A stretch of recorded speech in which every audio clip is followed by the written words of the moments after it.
If you had asked me years ago when I planned to retire, I would have said 62 without thinking twice.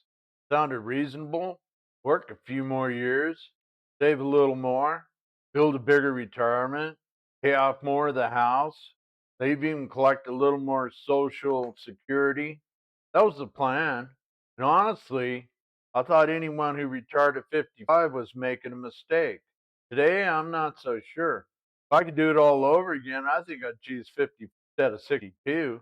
Now, before you think I've completely lost my mind, yes, I know what that means. Less money, less time to save, maybe a smaller social security check. So why would I trade all of that away?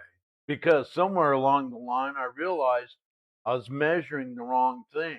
And I think a lot of us do. When we're younger, we're counting dollars. When we get older, we start counting years. Those are two very different things to look at. For most of my working life, retirement felt like a finish line. You just keep going, a few more years, one more raise, one more bonus, one more contribution to retirement. Then another year goes by. Tell yourself you're being smart, being responsible, you're building a better future. And maybe you are. But here's a question I wish I'd asked myself sooner. How much better does that future actually become? Let's say you work 7 more years. Will you save more money? Probably. Will your check be bigger? Probably. But what else changes during those 7 years?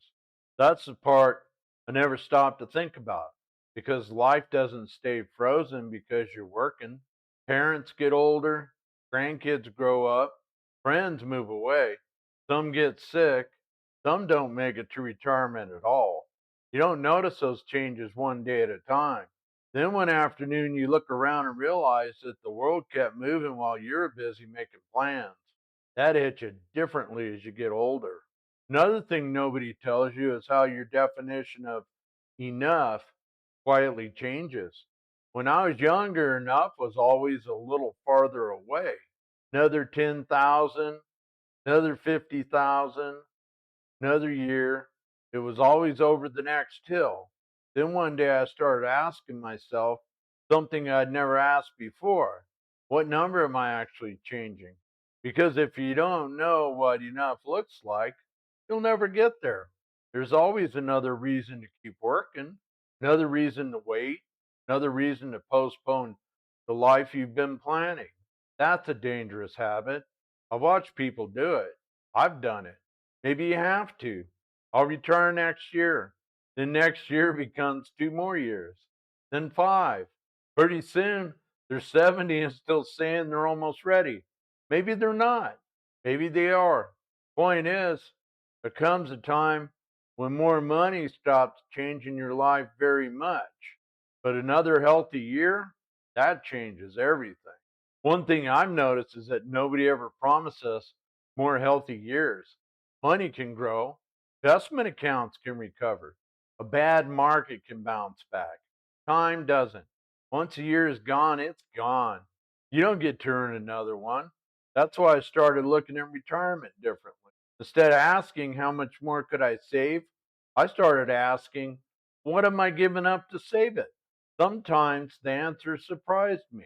7 more summers, 7 more Christmas mornings, 7 more birthdays, 7 more years without getting down on the floor with a grandchild might still be easy. Those aren't small things. You can't buy them back. Now I know what some people are thinking. Easy for you to say. Not everybody can retire at 50. You're right. Some people absolutely can't. Still have a mortgage, health insurance, supporting family members. Some simply haven't saved enough. This isn't about pretending money doesn't matter. It does. This is about something else. About recognizing that money isn't the only thing that matters. We've become really good at calculating dollars. We're not nearly as good at calculating the value of our remaining time. There's another reason I'd choose differently. Working has a way of becoming your identity without you realizing it. For decades, somebody asked you what you do, not who you are. What do you do? You become the electrician, the truck driver, the nurse, the carpenter, mechanic, the office manager, the teacher. You wear that title for so long that it's hard to imagine taking it off. So you keep working, not because you need another year, because you're afraid of what happens without the job. I've talked to enough retirees to know that fear is real, but I've also learned something interesting. Very few people regret leaving the job they no longer enjoyed. What they regret is waiting for the perfect moment. The perfect moment almost never shows up. Life isn't polite. Another thing changed my thinking. I stopped looking at retirement as quitting. I started looking at it as choosing. Choosing where my time goes, choosing who I spend it with, choosing what kind of mornings I want to wake up to. That's a completely different mindset. Maybe I don't want every Monday planned by somebody else's schedule anymore. Maybe I'd rather spend that Monday helping a friend, taking a drive, learning something new, or maybe doing absolutely nothing. There's value in that too. We've been taught that productivity is measured by how busy we are. I'm not convinced that's true anymore.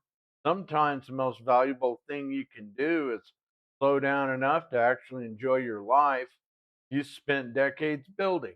Doesn't mean everybody should stop working. Some people truly love what they do.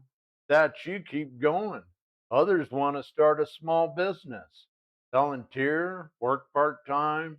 Retirement doesn't have to mean sitting in a recliner watching television.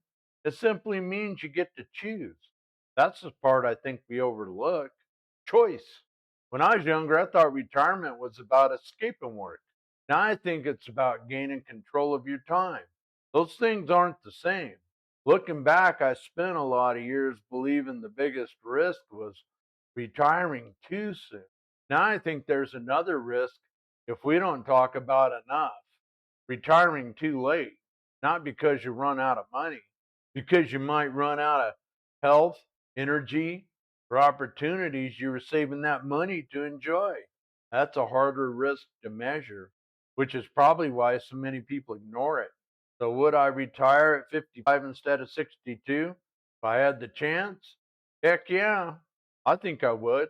Not because 55 is some magic number, it isn't. For someone else, the right number might be 60, 64, 67. The lesson isn't about age. It's about asking yourself one honest question. Am I working because I truly need to? Or because I've stopped long enough to ask whether it's time? Only you can answer that. But it's a question worth asking before another year quietly slips by. If you're already retired, I'd love to hear from you. Would you like to do it the same way again? Or would you choose a different age if you had another chance?